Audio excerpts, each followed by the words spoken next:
అందరికీ నమస్కారం. దేశవ్యాప్తంగా వైద్య విద్య ప్రవేశాల కోసం నిర్వహించినటువంటి 2026 నీట్ యూజీసీ పరీక్షని నీట్ను రద్దు చేస్తున్నట్లు కేంద్ర ప్రభుత్వం ఎన్టీఏ ప్రకటించింది. దీనివల్ల దేశవ్యాప్తంగా లక్షలాది మంది విద్యార్థులు తీవ్ర మానసికంగా నష్టపోయే ప్రమాదం ఉంది. దాంతో పాటుగా దేశవ్యాప్తంగా 22 లక్షల మంది ఈ యొక్క వైద్య విద్య ప్రవేశాల కోసం నీట్ పరీక్ష రాశారు. దీంట్లో రేయింబవళ్లు కష్టపడి విద్యార్థులు అటు తల్లిదండ్రులు కష్టపడేటువంటి ఫలితానికి ఈ తీవ్రమైన నష్టం చేసే ప్రమాదం ఉంది. దేశవ్యాప్తంగా గత 10 ఏళ్ల కాలం నుంచి చూసుకుంటే బీజేపీ ప్రభుత్వం అధికారం చేపట్టిన తర్వాత బీజేపీ పాలిత రాష్ట్రాల్లోనే నీట్ పరీక్ష పత్రం లీక్ కావడం అనేటువంటిది ఇది లక్షలాది మంది విద్యార్థుల భవితవ్యానికి తీవ్ర ప్రమాదంగా ఉండబోతా ఉంది. అందుకనే పరీక్షల మీద నమ్మకం కోల్పోయే ప్రమాదం ఉంది. ఇవాళ పదే పరీక్షలు లీక్ కావటం, మళ్ళీ పరీక్షలు రాయటం వల్ల లక్షలాది మంది విద్యార్థులు తీవ్రంగా నష్టపోయే ప్రమాదం ఉన్నది. అసలు ఎన్టీఏ యొక్క మొత్తం పరీక్షల నిర్వహణ మీద సమగ్రమైన విచారణ జరపాల్సినటువంటి అవసరం ఉంది. దాంతోపాటు కేంద్ర ప్రభుత్వం ఈ యొక్క ఒకే దేశం ఒకే ఎన్నిక అనే పేరుతోటి, ఒకే పరీక్ష అనే పేరుతోటి కేంద్ర ప్రభుత్వం ఉమ్మడి జాబితాలో ఉన్నటువంటి ఈ యొక్క జాతీయ ప్రవేశ పరీక్షలని తన గుప్పిట్లో పెట్టుకొని ఈ రకమైనటువంటి కుంభకోణాలకు మాఫియా చేతుల్లో పెట్టి మొత్తం విద్యార్థులు నష్టం చేస్తూ ఉంది. ఇప్పటికైనా కేంద్ర ప్రభుత్వం ఉమ్మడి జాబితాలో ఉన్నటువంటి అంశాన్ని రాష్ట్రాల వారీగా నీట్ ప్రవేశ పరీక్షలు నిర్వహించుకునేటువంటి అవకాశాన్ని పరిశీలించాల్సిన అవసరం ఉంది. అప్పుడు మాత్రమే పరీక్షలు పారదర్శకంగా నాణ్యతగా జరిగేటువంటి అవకాశం ఉంటుంది.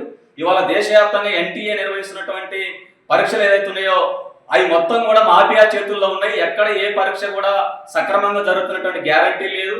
ఇది మొత్తం కూడా బీజేపీ పాలిత రాష్ట్రాల్లోనే గుజరాత్, మధ్యప్రదేశ్, బీహార్ లాంటి, రాజస్థాన్ లాంటి రాష్ట్రాలు జరుగుతూ ఉన్నాయి. ఈ రాష్ట్రాల్లో జరుగుతున్నటువంటి ఈ ప్రవేశ పరీక్షల్లో ఎందుకు ప్రశ్నపత్రాలు లీకేజ్ అవుతున్నాయి, దీని వెనకాల ఉన్నటువంటి మాఫియాలు ఎవరు, దీన్ని ప్రోత్సహిస్తున్నటువంటి వాళ్ళు ఎవరని చెప్పి సమగ్రమైనటువంటి విచారణ జరపాలి.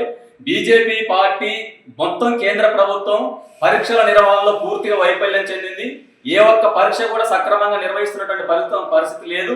పరీక్షలు రాసిన తర్వాత ఫలితాలు వచ్చేంత వరకు, ప్రవేశాలు వచ్చేంత వరకు అది అసలు వస్తుందా రాదన్నటువంటి ఒక గందరగోళ పరిస్థితి వల్ల లక్షలాది మంది విద్యార్థులను వెంటాడుతున్నటువంటి పరిస్థితి ఉన్నది. కాబట్టి దేశవ్యాప్తంగా జాతీయ ప్రవేశ పరీక్షల కోసం నిర్వహిస్తున్నటువంటి ఈ యొక్క పరీక్షలని సమర్థవంతంగా నిర్వహించాల్సినటువంటి అవసరం ఉంది. ఇప్పటికైనా ఎన్టీఏ యొక్క మొత్తం పరీక్షల నిర్వహణ సమగ్ర విచారణ జరపాలి. కేంద్ర బీజేపీ ప్రభుత్వం దీనికి పూర్తి బాధ్యత వహించాలి. వైద్య ఆరోగ్య శాఖ మంత్రి బాధ్యత వహిస్తూ రాజీనామా చేయాలి. దాంతోపాటు విద్యాశాఖ మంత్రిగా ఉన్నటువంటి ధర్మేంద్ర ప్రధాన్ కూడా మొత్తం ప్రవేశ పరీక్షల విషయంలో తన పూర్తి వైఫల్యం ఉంది, కేంద్ర బీజేపీ ప్రభుత్వ వైఫల్యం ఉంది. కాబట్టి ఈ రకమైనటువంటి పరీక్షలని సమగ్రంగా సమర్థవంతంగా నిర్వహించడానికి కోసం ప్రయత్నం చేయాల్సిన అవసరం ఉంది.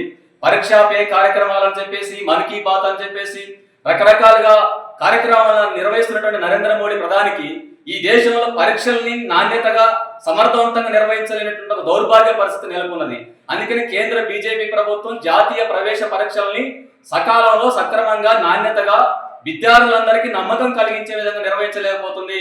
ఇది ముమ్మాటికి కేంద్ర బీజేపీ ప్రభుత్వ వైఫల్యమే. కాబట్టి ఇప్పటికే రద్దయినటువంటి నీట్ పరీక్ష వల్ల 22 లక్షల మంది విద్యార్థుల భవిష్యత్తు అగమగోచరంగా మారే ప్రమాదం ఉన్నది. మళ్ళీ పరీక్షలు నిర్వహించాలంటే అది విద్యార్థులకు మానసికంగా ఒత్తిడికి లోనే ప్రమాదం ఉంటుంది. ఆ పరీక్షలు కూడా మళ్ళీ నాణ్యతగా నిర్వహించారా లేదనేటువంటి ఒక అపనమ్మకం వచ్చేటువంటి ప్రమాదం ఉంటుంది. కాబట్టి జాతీయ స్థాయిలో నిర్వహించేటువంటి ఏ ప్రవేశ పరీక్షలనైనా అత్యంత సమర్థవంతంగా పగడబందిగా నిర్వహించే దానికోసం ప్రభుత్వం చర్యలు చేపట్టాలి. ఈ మొత్తం పరీక్షల వైఫల్యానికి కేంద్ర బీజేపీ ప్రభుత్వం బాధ్యత వహించాలని చెప్పేసి బాధ్యులు ఎవరైనా ఎంతటి వారైనా శిక్షించాల్సిన అవసరం ఉంది. ప్రభుత్వంలో ఉన్నటువంటి మంత్రుల పైన కూడా చర్యలు తీసుకోవాలని చెప్పేసి డిమాండ్ చేస్తా ఉన్నాం.